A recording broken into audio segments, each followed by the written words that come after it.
Hello everybody, welcome to exam mode. कैसे हैं आप लोग फ्रेंड्स? इंडियन पार्लियामेंट ने शांति बिल फाइनली पास कर दिया है, जो कि आपके एटॉमिक एनर्जी के सेक्टर में एक रेवोल्यूशनरी स्टेप है। तो हाँ जी, ये आपके यूपीएससी, सीडीएस और एनडीए के एग्जामिनेशन के लिए एक बहुत ही इम्पॉर्टेंट टॉपिक बन जाता है, जहाँ से आपके करंट अफेयर्स के बेस पे क्वेश्चन यूपीएससी में ज़रूर पूछा जा सकता है। तो क्या है इस बिल के बारे में और क्या प्रोविजंस है इसके अंदर, क्या इसके हिस्टोरिकल बैकग्राउंड थे, सब कुछ इसमें हम जानेंगे ताकि अच्छे से आपका टॉपिक कवर हो जाए और आपके एग्जाम में क्वेश्चन मिस ना हो। तो आइए स्टार्ट करते हैं। What is basically a Shanti bill? Shanti का फुल फॉर्म है आपका sustainable harnessing and advancement of nuclear technology in India. ये बिल आपके एटॉमिक एनर्जी सेक्टर में रेवोल्यूशन के लिए प्राइवेट प्लेयर्स के इन्वॉल्वमेंट के लिए लाया गया है। फ्रेंड्स, पहले होता क्या था कि एटॉमिक एनर्जी सेक्टर टोटली आपका गवर्नमेंट के थ्रू रूल होता था। गवर्नमेंट के द्वारा इस सेक्टर को पूरी तरीके से ओन किया जाता था। पर अब रिसेंटली अब ये चेंज हो गया है। अब इसमें प्राइवेट प्लेयर्स का इन्वॉल्वमेंट भी हो सकता है। साथ ही साथ गवर्नमेंट पीपीपी मॉडल के through, public private partnership model के थ्रू भी इसमें कुछ डेवलपमेंट और चेंजमेंट करने वाली है। तो अगर हम लोग समझें कि आखिर इस बिल को गवर्नमेंट को लाने की ज़रूरत क्या पड़ी, तो आप यहाँ से देख सकते हैं। इन दोनों पिक्चर्स में आपके गिवन है कि इंडिया की जो न्यूक्लियर एनर्जी की जो कंट्रीब्यूशन है आपके टोटल एनर्जी में से, वो सिर्फ 8.8% ही है। ठीक है, रेन्यूएबल एनर्जीज में भी अगर हम देखें तो आपका न्यूक्लियर एनर्जी कंट्रीब्यूशन बहुत कम है, 8.8% है। तो इस बिल को लाने की हमारी ज़रूरत इसलिए पड़ी। इंटरनेशनल एनर्जी एजेंसी आईईए की एक रिपोर्ट के मुताबिक 2035 तक 2035 तक इंडिया की एनर्जी डिमांड वर्ल्ड में सबसे ज़्यादा होगी। चूँकि इंडिया की आपकी पॉपुलेशन सबसे ज़्यादा है, तो आने वाले वक्त में इंडिया की एनर्जी डिमांड सबसे ज़्यादा होगी, ऐसी आपकी आईईए की रिपोर्ट कहती है। तो हमारा जो नियरेस्ट नेबर है चाइना, वो प्रेजेंट टाइम में 60 गीगावाट न्यूक्लियर एनर्जी प्रोड्यूस कर रहा है। हम लोग कितना कर रहे हैं? सिर्फ और सिर्फ 8%, और वो 60 गीगावाट प्रेजेंट टाइम में प्रोड्यूस कर रहा है। तो हम लोगों को कुछ ना कुछ इसमें रेवोल्यूशन करना था, ताकि हम लोग भी इस रेस में आगे हो सकें। और साथ ही साथ इंडियन गवर्नमेंट का टारगेट है कि 2047 तक, ये टारगेट आपको याद रखना है, 2047 तक इंडिया के लोग 100 गीगावाट तक की आपकी न्यूक्लियर एनर्जी प्रोड्यूस करें। कितनी? 100 गीगावाट का टारगेट इंडिया ने 2047 तक रखा हुआ है। ये चीज़ आपको याद रखनी है। तो this was the main reason क्यों हमें शांति बिल की ज़रूरत पड़ी और क्यों ये आपके पार्लियामेंट में पास हुआ। This was the main reason. अब आइए हम लोग थोड़ा इसका हिस्टोरिकल बैकग्राउंड देख लेते हैं। सो प्रेजेंट टाइम में आपको याद रखना है कि हमारे पास 24 रिएक्टर्स हैं। ठीक है, कितने न्यूक्लियर रिएक्टर्स हैं? 24 न्यूक्लियर रिएक्टर्स हैं across 7 different location with a total installed capacity of 8.78। ये आपकी वो 7 लोकेशन है जो आपको देख लेनी है। ये आपके एग्जाम में इस बार बहुत इंपॉर्टेंट है, यहाँ से क्वेश्चन जरूर बनेगा। देखिए, पहले क्या होता था कि हमारा जो एटॉमिक एनर्जी सेक्टर है वो बेसिकली गवर्न होता था एटॉमिक एनर्जी एक्ट 1962 के तहत। इसमें आपका एक डिपार्टमेंट ऑफ एटॉमिक एनर्जी था, जिसके अंडर में टोटल आपके जितने भी न्यूक्लियर एनर्जी के फैसले होते थे यहाँ से ले जाते थे। साथ ही साथ एक कंपनी है एनपीसीआईएल। एनपीसीआईएल आपकी कंपनी है, इसके अंडर में आपके जितने भी थर्मल ये पावर प्लांट से और आपके न्यूक्लियर पावर प्लांट से, ये इसी के अंडर काम करते हैं। ये चीज़ आपको पता होनी चाहिए। पर अब गवर्नमेंट में इसमें कुछ चेंजमेंट कर दिए हैं। अब क्योंकि आपकी एनर्जी की डिमांड दिन ब दिन बढ़ती जा रही है, तो हमें प्राइवेट प्लेयर का इसमें इंक्लूजन जरूर चाहिए। इसी की वजह से आपका शांति बिल लाया गया है। तो इसमें अगर आप देखें, पहले क्या होता था कि पहले ये होता था कि गवर्नमेंट ने एक एक्ट लाया था जिसका नाम था सिविल लाइबिलिटीज़ एक्ट 2010। इस एक्ट के थ्रू अगर कोई सिविलियन बॉडी है वो न्यूक्लियर एनर्जी के डिपार्टमेंट में अगर इन्वॉल्व है इंडिया में, तो अगर कोई हादसा होता है हमारे भारत में, तो उस पर अनलिमिटेड लायबिलिटी होगी। कितनी होगी? अनलिमिटेड लायबिलिटी उसके ऊपर थोप दी जाती थी, जिसकी वजह से प्राइवेट प्लेयर्स कतराते थे आपके एनर्जी सेक्टर में कंट्रीब्यूट करने के लिए, एटॉमिक एनर्जी सेक्टर में। इसीलिए आपके प्राइवेट प्लेयर्स कंट्रीब्यूट नहीं करते थे। लेकिन अब गवर्नमेंट ने इसे चेंजमेंट लाया है और कहा है कि प्राइवेट प्लेयर्स पे अनलिमिटेड लायबिलिटी नहीं लगेगी, बल्कि कुछ लिमिटेड लायबिलिटी लगेगी कि उनकी कुछ जवाबदेही होगी और साथ ही साथ गवर्नमेंट की भी इसमें कुछ जवाबदेही होगी, तो इसीलिए अब नॉर्म्स को थोड़ा नॉर्मलाइज किया गया है ताकि आपके प्राइवेट प्लेयर्स आपके कंट्रीब्यूट कर सकें इंडिया के एटॉमिक एनर्जी सेक्टर में। ठीक है जी। तो हिस्टोरिकल बैकग्राउंड मैंने आपको बता दिया है। इंडिया का अब ये टारगेट है कि हम नेट जीरो कमिटमेंट को कंप्लीट करें, जिसकी वजह से हमको एटॉमिक एनर्जी सेक्टर को हम लोग छोड़ नहीं सकते हैं, इसीलिए हमें प्राइवेट प्लेयर्स की इसमें ज़रूरत पड़ेगी। तभी हम लोग शांति बिल लेके आए हैं। आपका शांति बिल का मेन ऑब्जेक्टिव ये रहेगा to expand nuclear power capacity in India and allow regulated private participation. Regulate तरीके से हम प्राइवेट पार्टिसिपेशन का इसमें इन्वॉल्व करेंगे। ये नहीं कि खुली आज़ादी दे देंगे। कुछ ऐसे सेक्टर्स भी रहेंगे आपके न्यूक्लियर एनर्जी में जिसमें सिर्फ और सिर्फ अभी भी गवर्नमेंट का ही रोल होगा, वो मैं अगली स्लाइड में आपको बताऊंगा। अगली इसका ऑब्जेक्टिव ये है strengthen safety and regulatory oversight and align with international best practices. Best practices जो आपके इंटरनेशनल एरिना में फॉलो करे जाते हैं वो हम लोग फॉलो करने की कोशिश करेंगे आपके शांति बिल में, ताकि इंडिया का जो हमारा टोटल ओवरऑल एनर्जी सेक्टर है उसमें एक बिग जंप हम लोग पा सकें। ठीक है जी। तो इसमें अब हम लोग देख लेते हैं कि मेजर प्रोविजंस आपके क्या हैं। ठीक है, कौन कौन से वो सेक्टर्स हैं जो आपके खोले गए हैं प्राइवेट प्लेयर्स के लिए और कौन कौन से वो सेक्टर हैं जो सिर्फ अभी भी गवर्नमेंट के पास रहेंगे। यहाँ से स्टेटमेंट बेस्ड क्वेश्चन बन सकता है, तो थोड़ा ध्यान से देखिएगा।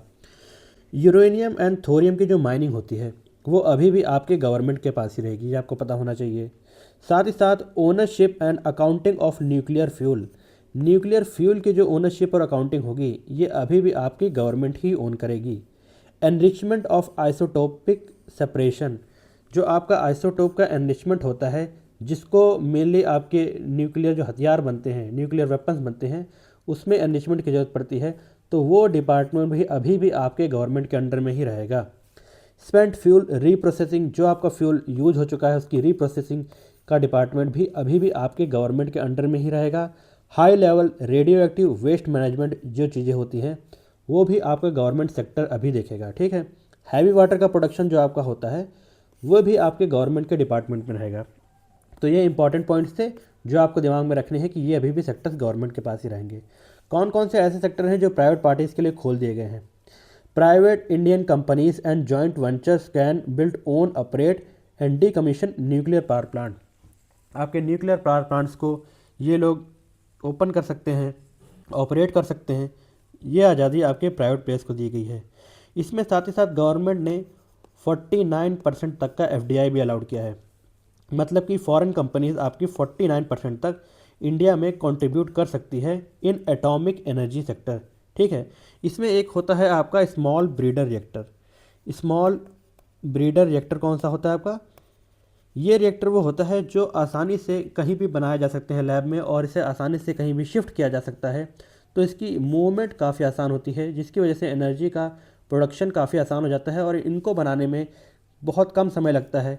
बाकी जो आपके बड़े बड़े जितने भी न्यूक्लियर पावर प्लांट्स होते हैं इनको बनाने में बहुत टाइम लगता था, लेकिन आपके जो स्मॉल ब्रीडर रिएक्टर जो लेटेस्ट टेक्नोलॉजी है आपकी वो बहुत ही कम समय में बन जाती है और प्राइवेट पार्टी की इन्वॉल्वमेंट के बाद ये सब कुछ बहुत ज़्यादा आसानी से हो पाएगा। और इंडिया का जो टारगेट है 2047 तक 100 गीगावाट ऑफ न्यूक्लियर एनर्जी ये हम आसानी से अचीव कर पाएंगे। ठीक है जी।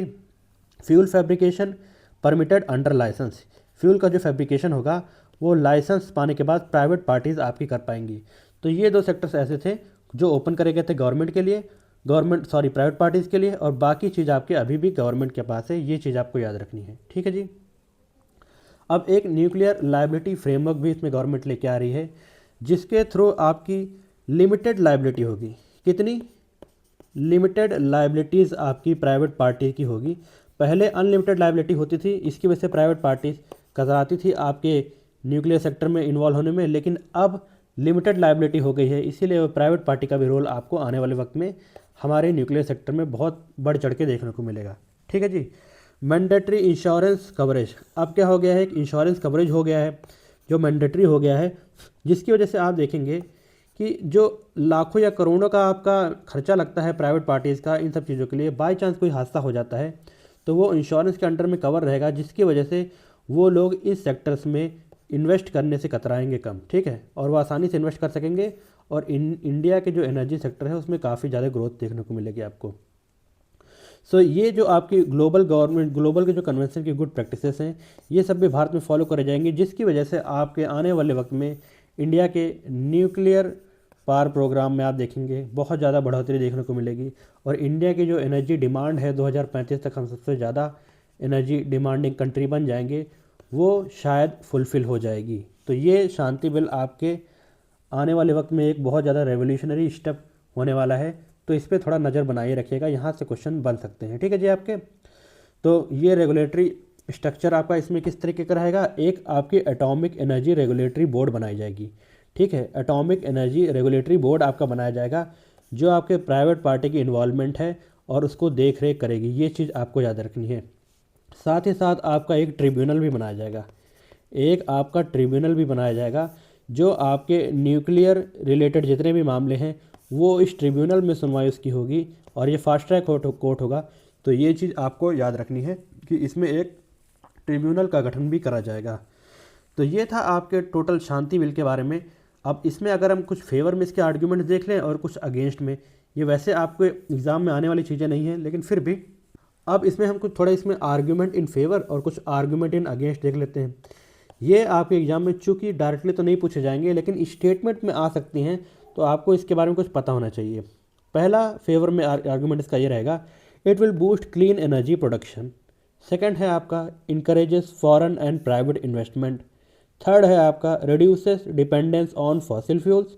और फोर्थ है आपका सपोर्ट एनर्जी सिक्योरिटी। बहुत सी बेसिक सी बातें हैं, लेकिन चीज़ें आपको पता होनी चाहिए।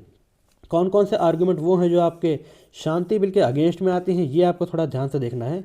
It will concern over nuclear safety. आपके न्यूक्लियर सेफ्टी के ऊपर एक काफ़ी तगड़ा कंसर्न हो सकता है। ये तो आने वाले वक्त ही बताएगा कि हमने जो शांति बिल लाया है ये हमारे इंडिया के बने हुए फ्रेम ढांचे में ढल सकता है कि नहीं ढल सकता है, ये तो वक्त बताएगा। इसीलिए ये कंसर्न रेज किया हुआ है कि आपका न्यूक्लियर सेफ्टी से कंसर्न बन सकता है आगे।